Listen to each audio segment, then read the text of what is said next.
My mom likes our new house, and she's moving in with us starting today. My husband said. If you don't want to live with us, then leave. My mother-in-law said. I didn't understand what they meant at all. I'm Jenny, 27 years old, a housewife, and currently pregnant. My husband Lucas is 30 years old, and he's an office worker. When I got pregnant, I knew that they would be crying at night with a baby, and we wanted to raise my child in a spacious place, not in a small apartment. So we decided to build a new house on my father-in-law's land. Now, when building a new house, there would be a meeting with the architect. I was soaring. I want a kitchen of this color.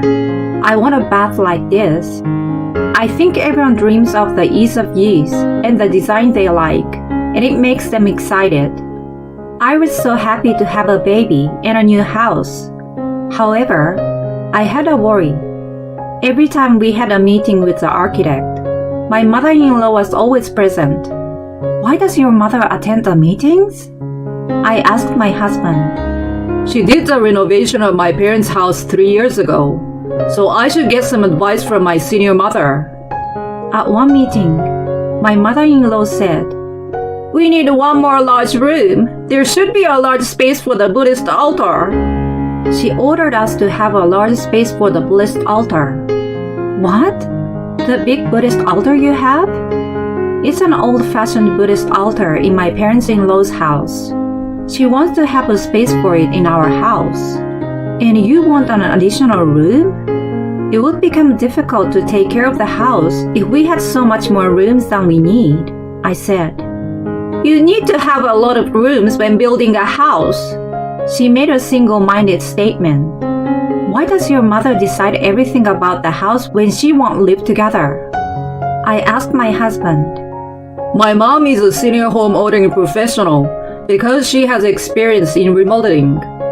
Besides, I've never made a mistake in my life by listening to my mom, he replied. But when are you going to take the Buddhist altar? We live separately, and that will happen after your father and mother have passed away. So if it's time, we could think about what to do with that. We can't have that big one at our home, I argued. Are you trying to speak badly of my mom? Who do you think you are? He was just like that, not listening to me.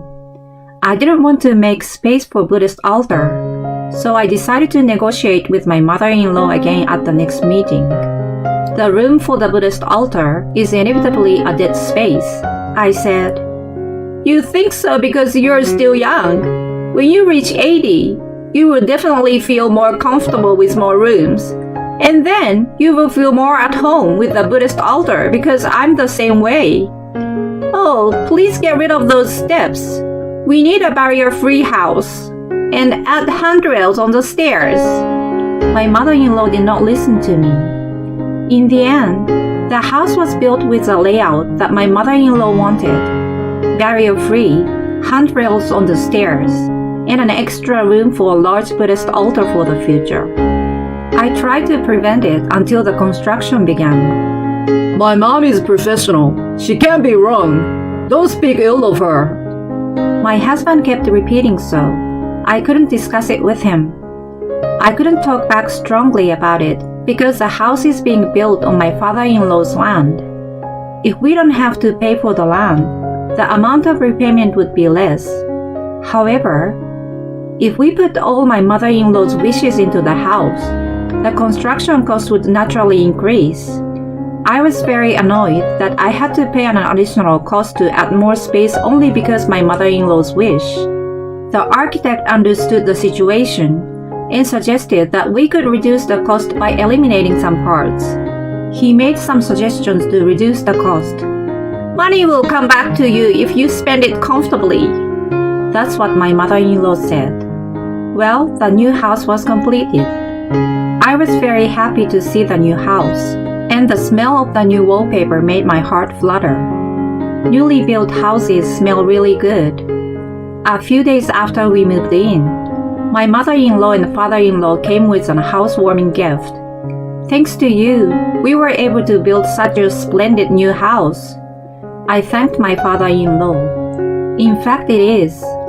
I feel that we probably would not have been approved for a large loan if we had purchased not only the house but also the land. My father-in-law smiled. The smell of our new house is so nice. Now you are ready to welcome a baby as a grandfather. I couldn't be happier, he said, his eyes narrowing at the thought of his yet-to-be-seen grandchild. My husband showed them around the new house, proudly displaying the Buddhist altar room. All that remained was to wait for the baby to arrive. But then, something unexpected happened. While we were having breakfast on Sunday, a moving company came to our house. The packages arrived. I had no idea what was going on. Anyway, I opened the door. I asked him if he had a wrong address, but the address was right. I was puzzled because I didn't understand the situation. I heard the sound of a bicycle warning, tinkle, tinkle, tinkle. It was my mother-in-law. She parked her bicycle in front of the house, pointed at the belongings in the moving truck with a straight posture, and began to instruct. Put this here and this one there. What is going on? The scene was so sudden that I was at a loss for words. Then my husband, who had heard the commotion, came out of the front door. Scratching his head, he said, My mom liked the room for the Buddhist altar so much that my parents are going to move in with us starting today. What? Their belongings were suddenly brought in by the movers, and then I was told that we would have to live together. How is this possible? Then my mother-in-law said, What are you just standing there like that, getting in the way of the moving in of our belongings? She grabbed my shoulder and pushed me. No, I'm not just standing here. I'm standing here in a daze. If I had been in good health, I would have said that back. But there was so much information to analyze that my head couldn't keep up. My mother-in-law seemed to have noticed my pale complexion. I had been thinking about moving in together since the meeting with the architect. At first, I was listening to you to give you some advice. But gradually, your house became closer and closer to my ideal. And when it was done, your house was just perfect. So we decided to move in together. Well, what's wrong with you? Are you dissatisfied? If you don't like living together, then leave. This land belongs to my husband, so it's our house.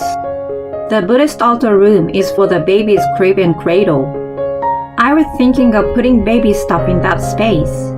The empty room was supposed to be the baby's room. But now it's going to be the in-laws' room, and I'm being evicted.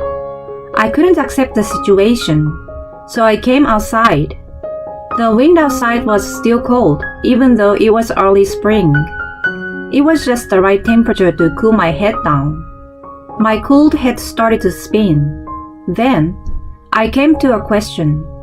Wait a minute. What about that parents-in-law's house that was fully remodeled 3 years ago? I went to visit my in-laws' house. When I visited, my father-in-law was standing at the front door. Edward. He looked back at me and said briefly, Let's go to your home. When I returned to my new house with my father-in-law, the moving of their belongings was almost finished. The moving van was no longer there. What did you come back for? Do you mean you agreed to live with us, or are you prepared to be thrown out? My mother-in-law, who was having tea with my husband in the living room, was grinning at me. If you're going to leave, you will have to pack your own things. My father-in-law stood in front of my mother-in-law, who said such a thing without care. Hey, we are leaving. If you don't want, get out of this house and out of my house. Huh? My mother-in-law dropped her teacup, and the red tea soaked the table. Why? Lucas has agreed to let you stay here with us too, right? My mother-in-law asked my husband. Lucas nodded quickly. Because Mom said she wanted to do so, he said as if it was a matter of course. Hearing this, My father-in-law was furious. How long are you going to keep putting your blind faith in your mother? You are already 30 years old. You should be mentally independent.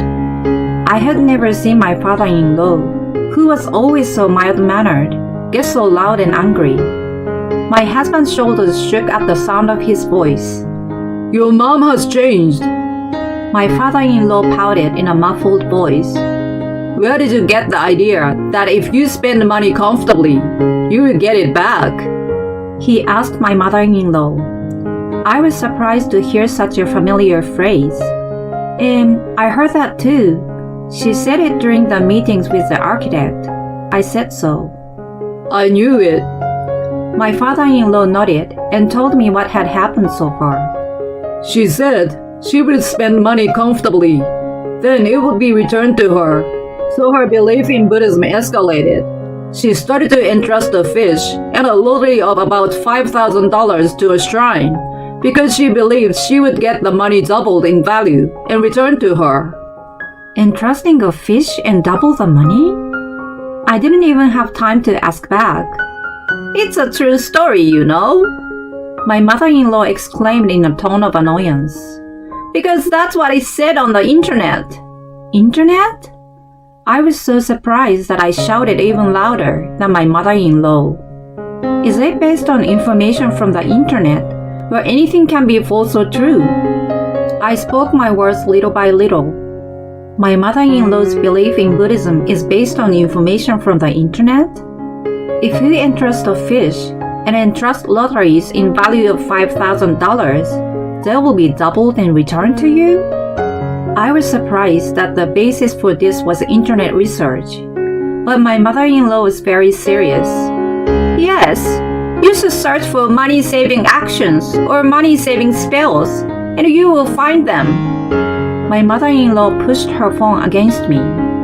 I couldn't hold back any longer. What do you mean, search for a spell? What are you laughing at? How could I not laugh? My mother-in-law turned red and squealed like a monkey, and I couldn't stop laughing. Beside her, my father-in-law said, Yeah, if it wasn't my wife, I would have laughed it off too. Looking at my father-in-law, I felt sorry and stopped laughing. It would have been unforgivable if my hard-earned money had been used in such a way. My father-in-law continued his words.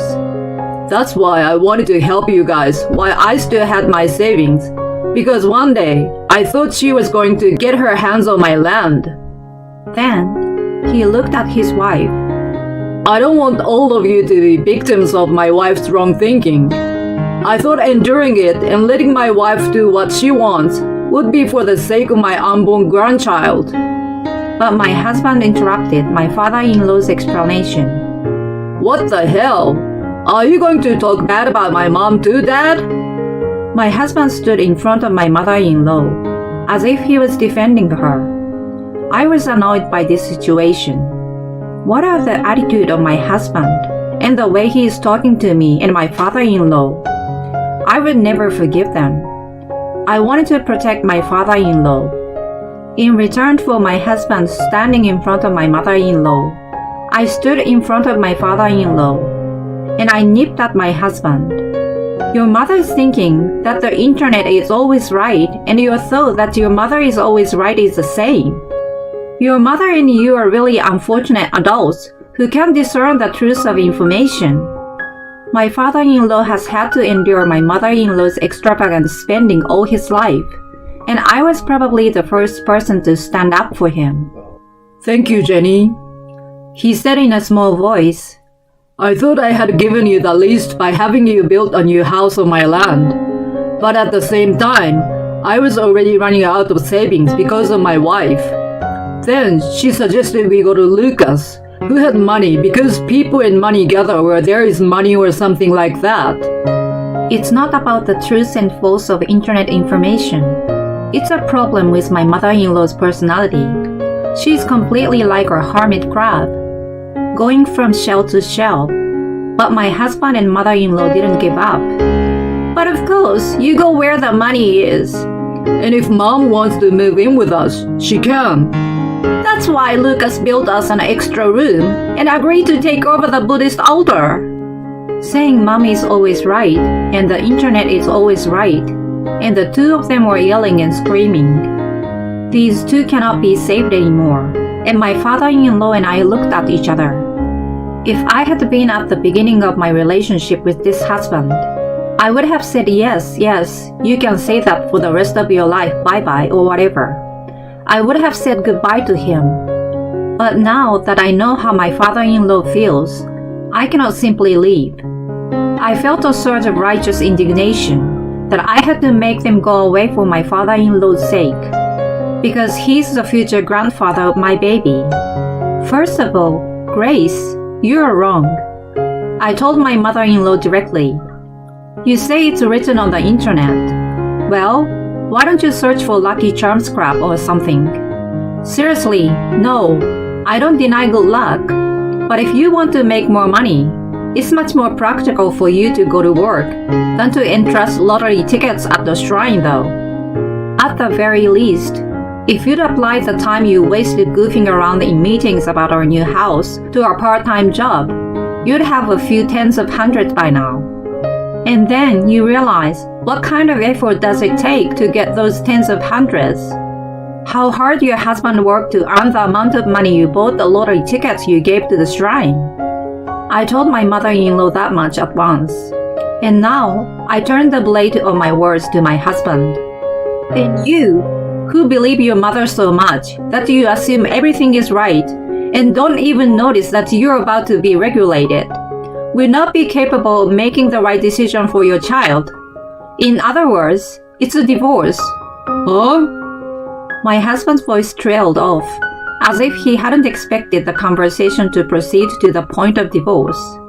In contrast to him, my mother-in-law yelled, "Fine! Get out of here!" My mother-in-law spat at me. However, it was my father-in-law who blew away my mother-in-law's strong spirit at once. You are divorcing me too. My father-in-law firmly told her. What? My mother-in-law looked back at my father-in-law. However, there was no way she could get hold of my father-in-law. In the first place, I never thought I would live with my son and his wife. That house has just been remodeled, and I will continue to live there.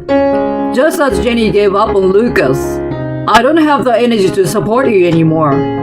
Marry the internet or whatever. And that land is still in my name, so Lucas, you get out. You can do whatever you want with your mother, who you believe in. That house belongs to Jenny and her unborn baby. The baby should grow up with someone who can make good decisions. Huh? Thus, my husband and me and my in-laws each got a divorce. 6 months later, we got the divorce settlement. My father-in-law and I each lived in the house we owned, and my husband and mother-in-law were evicted from their respective homes. My brainwashed husband kept telling me that his mother was right on all fronts. Then why don't you and your mother live together as you wish? I told him, and then he said, Yes, I will.